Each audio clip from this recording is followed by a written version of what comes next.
modérateur pour aujourd'hui. Bienvenue à cette conférence sur la réconciliation organisée par la FED, la Fédération des enfants déracinés des Roms. Donc, aussi pour vous rappeler, faire donner cette information, c'est que la ville va offrir à chaque enfant réunionnais exilé présent aujourd'hui un exemplaire de la bande dessinée Immense Oiseau.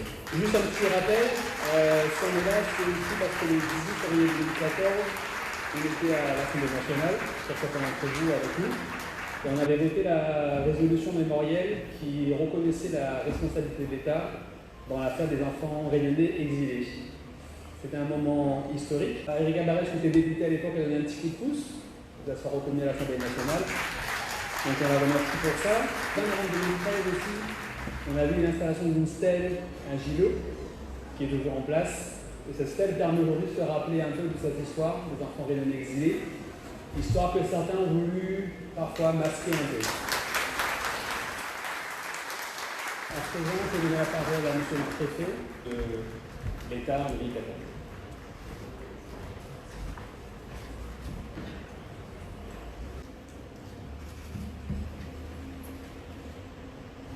Madame la ministre, Monsieur le député, Madame la vice-présidente du conseil départemental, Madame la représentante du maire de Saint-Paul, Mesdames et Messieurs les élus, Mesdames et Messieurs les ex-mineurs, enfants dits de la Creuse et vos familles, Messieurs les membres de l'ex-commission nationale, Madame la présidente de la Fédération des enfants déracinés des Drômes, initiatrice de cet événement, Mesdames et Messieurs les représentants des associations, Mesdames et Messieurs les intervenants, Mesdames et Messieurs en vos grades et qualités. Je souhaite tout d'abord vous dire combien je mesure l'importance de ma présence à vos côtés aujourd'hui en tant que représentant de l'État et combien celle-ci est signifiante. De 1963 à 1984, plus de 2000 enfants et adolescents réunionnais relevant de l'aide sociale à l'enfance furent déplacés par l'État vers l'Hexagone dans le cadre de la politique générale d'émigration conçue pour lutter contre la crise démographique, économique et sociale de la Réunion et afin de contribuer au repeuplement de territoires sujets à un important exode rural. Une idée simple qui a sûrement paru pertinente à nos gouvernants d'alors et qui était pourtant terrible de par ses conséquences. Ces enfants sont connus sous le nom des Réunionnais dits de la Creuse, bien qu'ils aient été placés également dans 82 autres départements. Certains sont aujourd'hui réunis dans cette salle pour un événement à la fois studieux et artistique, chargé en émotions, qui relève avant tout d'un chemin de mémoire qui, j'ose l'espérer, sera un début de réconciliation. Mesdames et messieurs, c'est avant tout à vous que je veux m'adresser aujourd'hui, ainsi qu'à tous ceux qui auraient aimé être là parmi nous cet après-midi, au nom de la République française. Le ministre des Outre-mer, sachez-le, suit ce dossier et cet événement avec la plus grande attention et il m'a demandé aujourd'hui de le représenter. En soutenant l'organisation de cet événement inédit sur l'île, en facilitant vos déplacements et ceux de vos proches malgré le contexte sanitaire contraint, et enfin en répondant présent par ma voix à votre invitation ce jour, l'État poursuit cette démarche constructive qui nous permettra, je le souhaite profondément, de nous réconcilier avec cette histoire qui est bien sûr la vôtre, mais aussi celle de la nation. Oui, cette histoire est la nôtre, traumatisante pour certains ex-mineurs, grave pour nous tous. Nous la regardons aujourd'hui en face avec lucidité, à vos côtés et sans tabou, tous guidés ensemble par la recherche de l'apaisement, de la vérité et de la reconstruction. Trop longtemps méconnu, cet épisode douloureux était enfui dans une histoire oublieuse et était à bien des égards trop lourd, trop traumatisant pour être raconté, verbalisé. Ce n'est qu'au milieu des années 1990 qu'il a commencé à refaire surface. La plainte déposée contre l'État en 2002 a constitué un tournant de ce chemin de mémoire et de reconnaissance. Au cours des 6 dernières années, des actes forts des pouvoirs publics ont fait entrer l'histoire dite des enfants de la Creuse dans l'histoire de France. En février 2014, tout d'abord, par le biais d'une résolution mémorielle portée par vous-même, Madame la Ministre, lorsque vous étiez députée et qui a été votée par l'Assemblée nationale.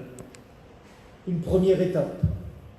Il ne s'agissait pas d'instruire un procès, tâche incombant à l'institution judiciaire, mais de reconnaître la responsabilité morale de l'État et d'aller plus loin dans la connaissance de ce qui s'est passé.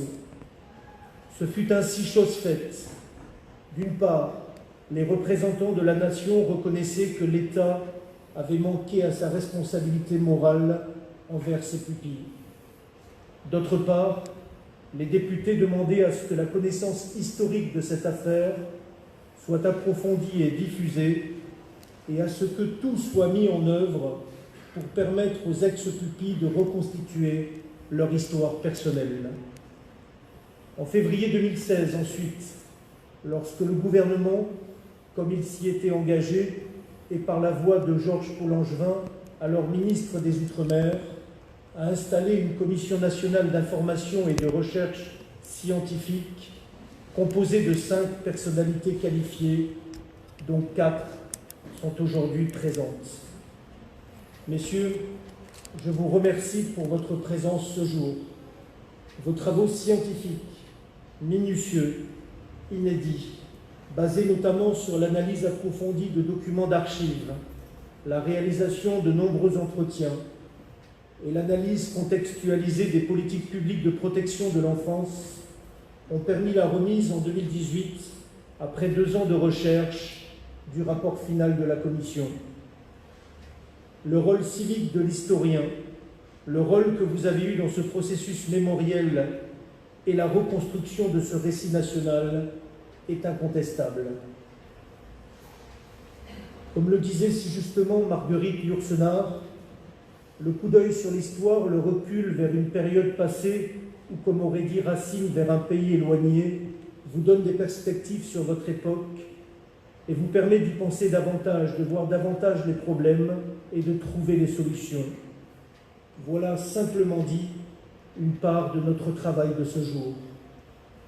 En novembre 2017, le président de la République, dans une lettre adressée au président des associations, a indiqué qu'il apparaît à présent, avec les lumières du recul de l'histoire, que cette politique était une faute, car elle a aggravé dans bien des cas la détresse des enfants qu'elle souhaitait aider. Mais l'histoire a aussi vocation à éclairer le politique dans sa prise de décision. Ce fut chose faite là encore. Plusieurs de vos préconisations ont été retenues. Un accompagnement administratif, matériel et psychologique des personnes qui ont fait le choix de reconstituer leur histoire personnelle s'est mis en place au cours de ces 3 dernières années, dans un esprit de simplicité, de transparence et de justice. Vous avez été associés à leur mise en œuvre qui se poursuit actuellement.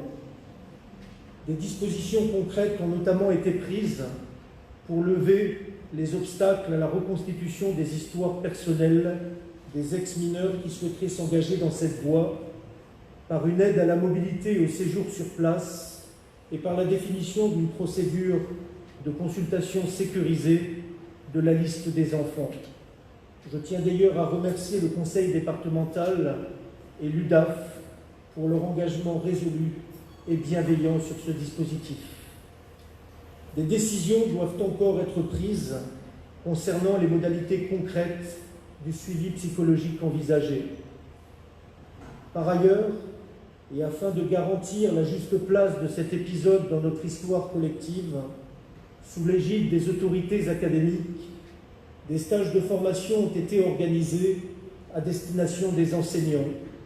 Un ouvrage intitulé « Comment enseigner l'histoire des enfants dits de la Creuse » va être prochainement diffusé par le réseau Canopé.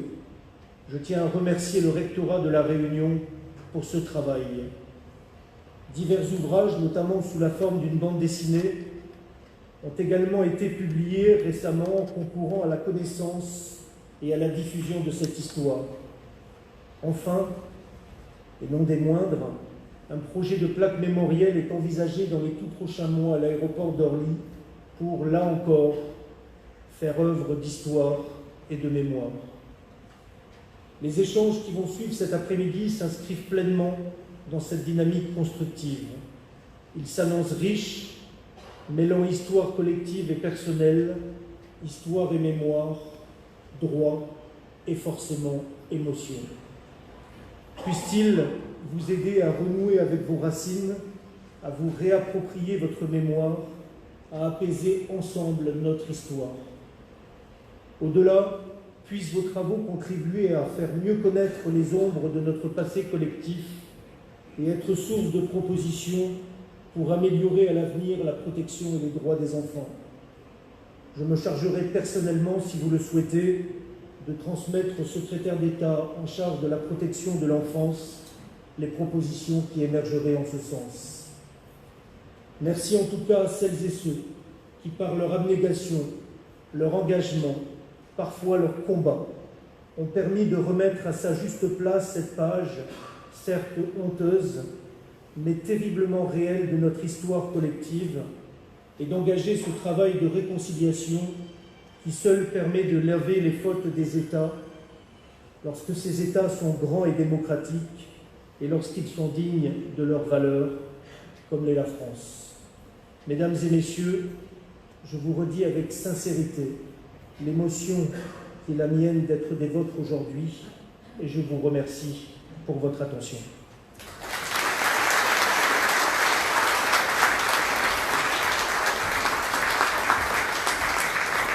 En profiter, il y a des auteurs qui sont à l'extérieur, qui ont des ouvrages qui sont relatifs à l'histoire des enfants de la Creuse. Donc c'est le moment d'acheter les ouvrages et de les faire dédicacer.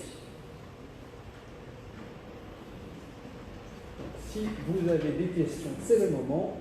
Bonjour Inès Lanette, je suis au conseil d'administration de l'EFM et nous avons beaucoup travaillé sur l'organisation de cette manifestation et j'en suis très heureux, très fier de cette réussite. Je n'ai pas de questions, mais je voudrais profiter de la présence de M. le Préfet et également de Ricard Barrette, bien évidemment, pour dire que nous avons travaillé pour cet épisode de réconciliation. Nous avons, dans un premier temps, je dirais, réussi cette démarche. Donc si je m'adresse à vous, Monsieur le Préfet, en tant que représentant de l'État, je vous l'avoue, j'aurais aimé que Sébastien Lecornu soit parmi nous. Je dis ça parce qu'on est entre Normands, c'est bon. Et c'est pour dire que nous sommes en train de faire ce premier pas de la réconciliation. Si nous faisons ce premier pas, il faut que l'État fasse également ce pas vers nous, ce pas dont nous avons besoin pour rentrer dans cette réconciliation, sinon elle n'aboutira pas. Cette réconciliation, je vous le dis tout de suite, elle doit passer par, suite à la reconnaissance, et notamment la reconnaissance d'Emmanuel Macron, président de la République, en novembre 2017, que vous avez cité, c'est la nécessité que l'État présente des excuses publiques à toutes les victimes de cette histoire terrible. Je sais que Marion est dans la salle, je ne l'ai pas vue, je ne la vois pas, là, mais Marion, elle est cachée devant. Marion, oui, si je parle de Marion, c'est que nous travaillons également sur notre,